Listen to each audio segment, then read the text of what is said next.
Hi everybody and welcome back to Lost Genre Reddit Stories. This post is from the subreddit Am I the A-hole and it's by user SubstantialFox4386. Am I the a-hole for telling a friend that my husband can't be cheating on me and she's just projecting? For context, I, 31 female, have been with my husband Jay, 34 male, for 10 years. We met through mutual friends, began dating shortly after, and became engaged after being together for about 2 years. We aren't legally married yet, as we both agreed we wanted an all-out wedding and to travel for our honeymoon. But that ish is expensive, and we wanted to prioritize spending our money on things like our house, our vehicles, medical, and so on. We bought each other matching rings that we wear as if we are married, refer to each other as husband and wife, and present as married socially. We just haven't actually had a wedding. Our families understand this, and since we are both children of divorce, our parents were fine with us not wanting to get married, since their opinion of marriage was somewhat skewed, to put it politely. Most of our friends also don't comment on our lack of being officially married, as they either don't care, agree with our logic that there are more important things to spend money on, or are the sort of people who think the point of a legal marriage isn't as necessary as it has been in the past. Then there's Trisha, 28 female. I met Trisha through an old job and we got along really well. We enjoyed the same music and food and had similar opinions on things like movies, books, and clothes. Trisha is a lovely person and I do genuinely enjoy her friendship, but she occasionally goes through these odd phases where she analyzes the behavior of the men in our social circle.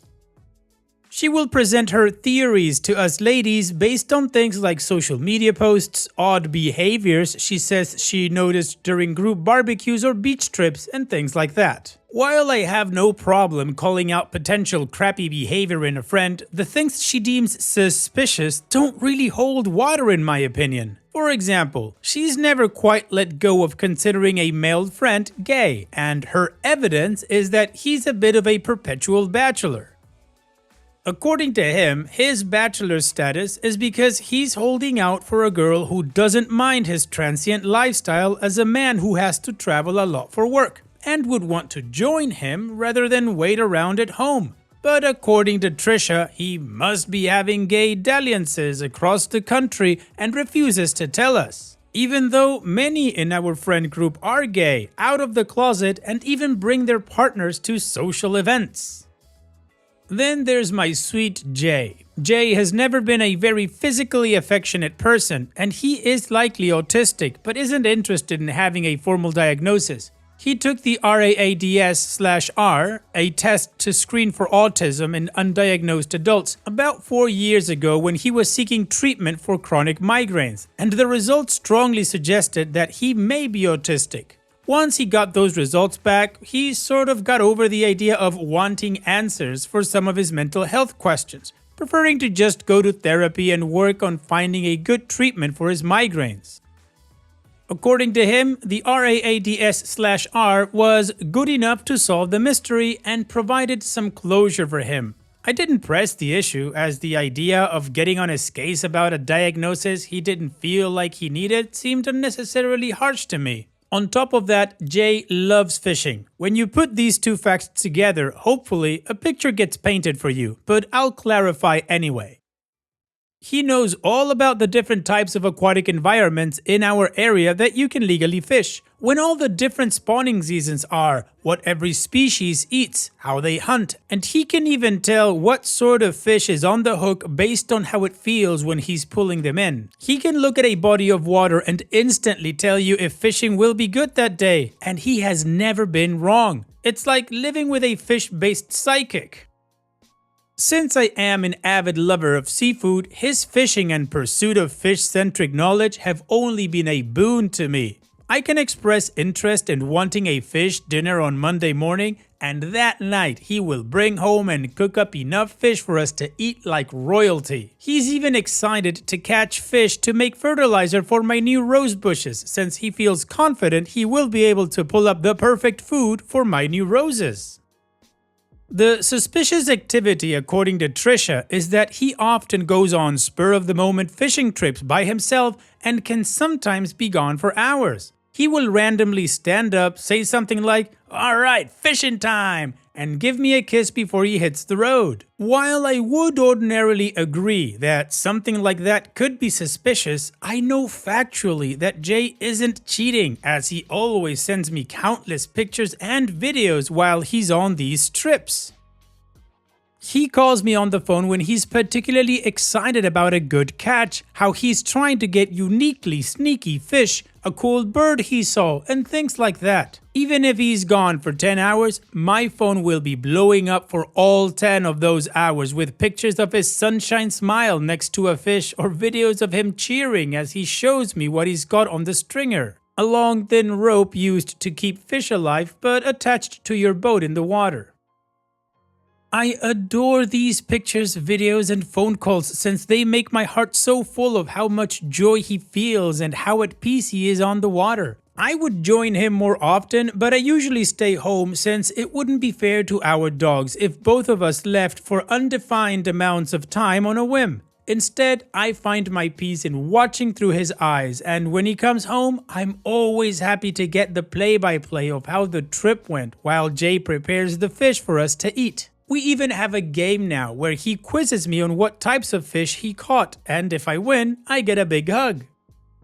None of this is good enough for Trisha. For years now, she has had her suspicions about Jay, but I've always brushed them off as I am secure in my relationship and trust Jay implicitly. When Trisha first brought her theory to me, I brought it up to Jay, who was genuinely hurt and asked if I shared in her suspicions and wanted him to go fishing less.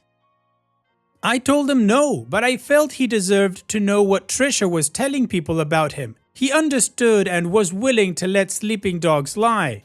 Over the years, as Jay and I kept on keeping on, unmarried and in fishy bliss, Trisha became more and more adamant that not only was Jay cheating, but that the reason we weren't married was that he convinced me to wait for an expensive wedding and he would rather continue on cheating during fake fishing trips.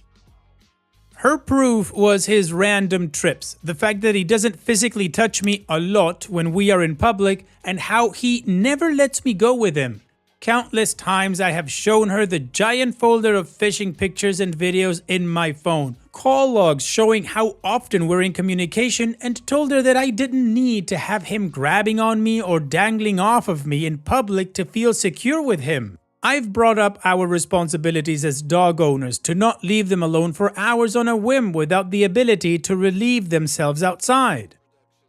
I've even told her multiple times over the years that she's more than welcome to ask Jay if she could tag along on a trip and see for herself how committed he is to fishing, but she always refuses. Again, since Jay has been fine with ignoring the drama, I let it slide up until about a week ago. Jay was talking about going on a day-long fishing trip with two of our friends, Vince and Maria, who are married, as they had expressed interest in going and saw the trip as sort of a blend between a staycation and a chartered boat trip. Trisha spoke privately with me, saying that I must be happy that Maria is going, since she will be able to ensure that not only Jay can't cheat on me, but that Vince can't cover for him if he tries to. I'd finally had enough, as now she was dragging poor Vince into this and slandering his character when all Vince had done was agreed to a day trip with an old friend. I told Trisha that she needs to either bring her suspicions directly to Jay and hash it out with him, or let it go, because as far as I'm concerned, she's projecting her issues onto Jay since Trisha can't keep a guy longer than 3 months. While that assessment isn't entirely true, I wanted to hurt her feelings and cut her down to size since that's my sweet Jay she's dragging through the mud. Trisha not only took it personally, but said that I was just naive and was afraid to be single. I told Trisha that she was projecting again, since she's a serial dater who scares men off with her wannabe Sherlock Holmes nonsense, and she just can't fathom a man with a real hobby because she only goes after half-baked fake gym bros more interested in their own tits than hers and wannabe finance bros who blow their entire paychecks on crypto. She stopped talking to me after that and hasn't reached out to me since. Granted, I haven't reached out to her either, but I'm mad at her because she was rude. Our friend group doesn't really give this entire situation much weight, saying stuff like, "That's just how she is," or "What did you expect?" Or "We know Jay isn't cheating, but he's an exception to the rule and maybe Trisha just doesn't see that." While I was willing to stand my ground at first and not budge on the issue, now I'm wondering if maybe I was too harsh and should apologize for being petty just because I wanted to knock her down a peg and get her to give up on her theories. Wow, OP, first of all, Trisha is trash, and what a smackdown. Remind me never to get on your bad side. I don't know why you're friends with this person. I mean, you say you enjoy the friendship, and maybe that was at first, but honestly, Trisha just sounds like a troublemaker, like she likes to stir up crap about other people in the friend group and then just watch them go at themselves. Trisha is bad news, OP. You should just cut your losses and let her go. And by the way, you and Jay sound like a lovely couple. You've got a great dynamic going on. You've got a lot of trust, which is fantastic in a relationship. You clearly admire each other and enjoy your company. And everything that Trisha is saying to you is just to undermine your relationship. So honestly, OP, I don't see how you can spend any more time with this person. It doesn't sound like she brings any value to your life. So I would say just cut her loose and move on. Not the a-hole, OP. And what is your judgment? Let me know in the comment section, and now let's move on to the community comments to see what they said. Polar JC Nips says, "First of all, Jay sounds wonderful. Congrats on snagging him. I smiled reading when you were talking about him. Very wholesome. Trisha sucks, man. Trisha isn't helping anyone. She's actively hurting people's marriages, relationships, and friendships. I'd bail on her as soon as possible. I don't know what you see in a person who has put that much time into belittling your wonderful husband." I was also a little irked by people in your group chat saying Jay is the exception. How? You said Trisha is always doing this and she's wrong as F. Why are you friends with Trisha? She's fabricating rumors about your friends being gay and your husband cheating on you. Like, to the point that you told Jay, this is what she's saying about you to people. Like, you know she didn't just say it to you, but everyone. And you're still letting this bitch hang around? Gross. And OP responds, "Hearing it framed this way is a shock I think I needed. I wanted to get defensive at first, but you have a really solid point. Someone else here asked if maybe Trisha is interested in Jay, and I'm going to dig into that, but now I want to dig into this as well.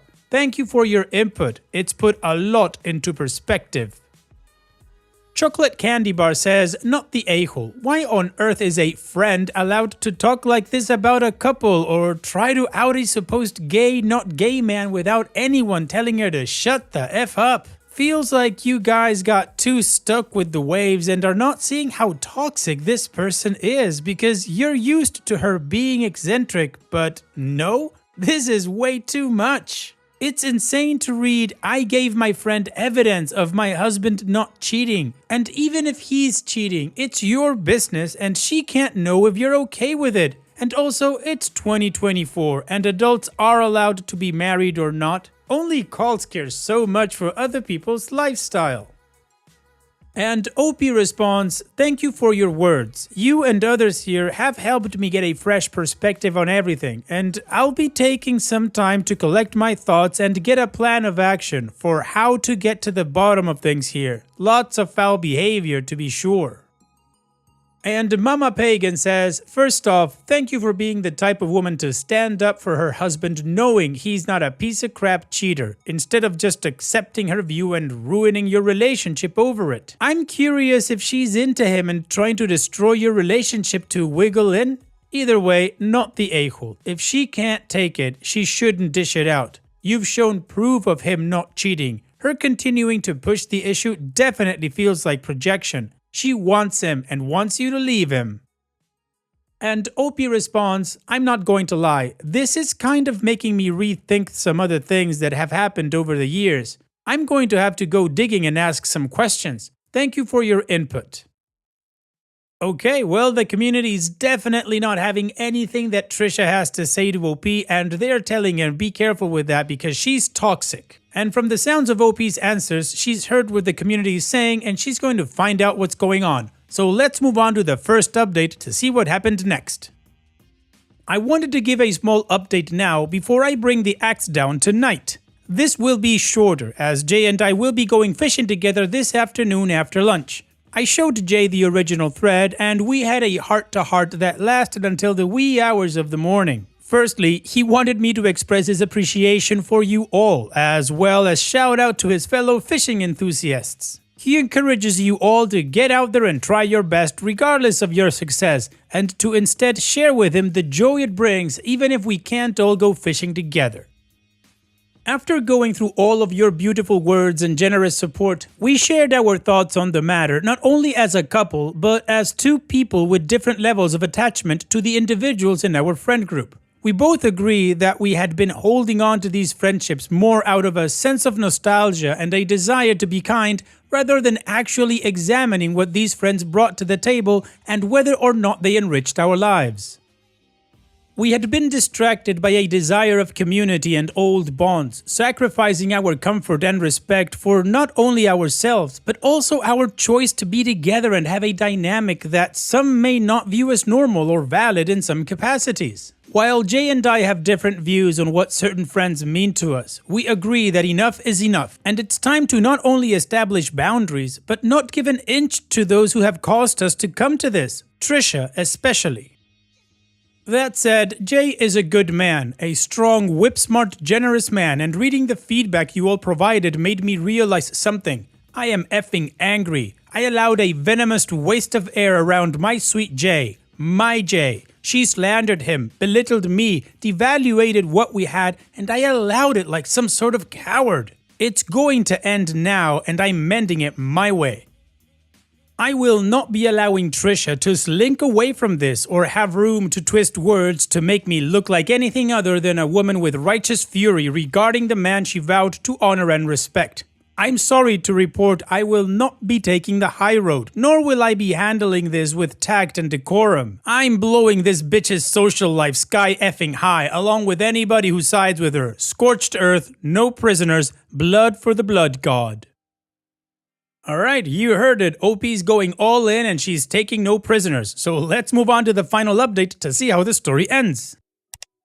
I'm going to keep this as brief as possible while still covering it, as there is a lot to cover involving about 15 people, and it's all still hitting the fan. I added the not safe for work flair as some adult topics will be mentioned below, including potential sexual assault and drug abuse. During the fishing trip yesterday, I blocked Trisha on everything and reached out to people to say that Jay and I would be distancing ourselves from Trisha, why we were doing so, and shared what theory Trisha had about them if there was one, along with any screenshots or evidence I had of Trisha talking about them. I also asked a few friends who might know if Trisha might be interested in Jay, as some people pointed out that might have been a motivation for her to get between us. Here's what's been dug up so far. 1. Matt, the friend Trisha alleged was gay, confirmed again that he isn't gay. He shared a story about he, his roommate, and Trisha had a get-together at one point where they drank and smoked some weed. During the night, Trisha got handsy and tried getting together with Matt's roommate, who declined. When they sobered up the following morning, Trisha said that it should be fine because men like that sort of thing. After that, Matt and his roommate weren't comfortable with her and effectively barred her from going to their place. Matt suspects this is the origin of the gay rumor, and he's chosen to step away from the social group to reevaluate some things. I didn't want to press him, so I left it there. 2. Vince and Maria have gone dark. Maria believed that Trisha was the victim in all of this, and Vince was vague in his responses and seemed to be taking a more hands-off approach. But they stopped responding when another friend sent a screenshot of Trisha alluding to them being swingers because they have a decorative pineapple on their kitchen counter. Neither of them have anyone blocked, but no one can get a response out of them either. 3. One friend got into an argument with his girlfriend after said girlfriend went through his phone because of the drama and found either texts or pics, I don't know which, that according to her prove that he's been sleeping with Trisha on and off. I heard this from his brother, who reached out after the girlfriend left a voicemail saying he's kicking the friend out, and the brother wanted to know what was going on. I'm not sure exactly what's happening there, as that friend has also gone dark, and none of us know the girlfriend very well or have her phone number. 4. One friend came clean about her struggles with prescription pain meds after her mother lost her battle with cancer because Trisha had been trying to blackmail her into getting dirt on Matt, Jay, and Vince and was using the drug abuse as leverage. Admittedly, a lot of my attention got diverted after this came to light because that's a much bigger problem than my beef with Trisha. We are still working on creating a good way for people to be a support system for her moving forward. And that will be what we as a group will focus on from here on out. And 5. An old friend of Jay's dropped a nuke by revealing that Trisha tried blowing him in the bathroom during a Friendsgiving dinner we had last year, only to turn around and try to blow a different guy in the bathroom after Chris turned her down. Jay, some other friends, and I created a new Discord server for all of the friends coming out of this drama against Trisha, and so far, it's been a lot of comparing dates, texts, and Discord DMs, but it looks like Trisha has been trying to either sleep with or break up every guy in the friend group, as well as either get rid of or get leverage on every girlfriend in the group. Either way, we have bigger fish to fry now. It's time to put this all behind us and help our friend who really needs it. Thank you all for your kind words and helpful advice, even the harsh stuff. Heart. Yikes, OP. It's a good thing you decided to drop Trisha and you had this conversation with Jay to be upfront with everybody about it because now everything's coming out. But you're absolutely right, Trisha is old news and now is the time to get together to help your friend out. So on that note, here's wishing you the best in the future, OP. Thank you for sharing and take care. And now let's finish this video with a quick mood booster post. This post is from the subreddit Petty Revenge and it's by user Steadfast Dharma. Next tenant was cheap, wanted my stuff for nearly nothing. She didn't get to keep anything. This happened several years ago. I rented from a social housing society in the Netherlands. Over here, the renter is responsible for flooring, wallpaper or paint, and gardening themselves. I had taken great care and great pride in both decorating the house and growing a beautiful garden. When I moved, I talked with the next tenant to see what she wanted to keep. But for a price, of course. That's how things are over here. But she was cheap and refused to agree upon a reasonable price for the lot. I got the feeling she gambled I was not able to remove the lot anyway. She gambled wrong. I gathered a bunch of friends and within 2 days everything was gone. Bare concrete floors, bare concrete walls, bare old dirty wooden stairs, the minimal kitchen, and the garden was just an empty flat black soil wasteland. Everything was gone, including the 3x5 meter wooden shed. The fence at the very back was gone. All the nice tiles, plants and flowers, bushes and a pear tree, gone. I was very pleased when I finally closed the door of that house behind me. Later, I heard from a friend who lived a couple of houses down the road from that house that the new lady was upset with how she found the place, but there was nothing she could do about it. Well, perhaps the lady learned a thing. Well, OP, it is kinda petty, but honestly, I think it's just fair. If she didn't want to pay you for all your work to just leave things as nice as they were, then she's gonna have to reach into her pocket anyways and do it herself. Thanks for sharing, OP. And that's it for today's video. Thank you so much for taking the time to watch it. Now, if you've gotten to this point in the video, I assume that you like these stories that I'm reading out, so here are a couple more that you might enjoy. And if you don't have any time to watch another story right now, save it for later. And also, don't forget to hit that subscribe button.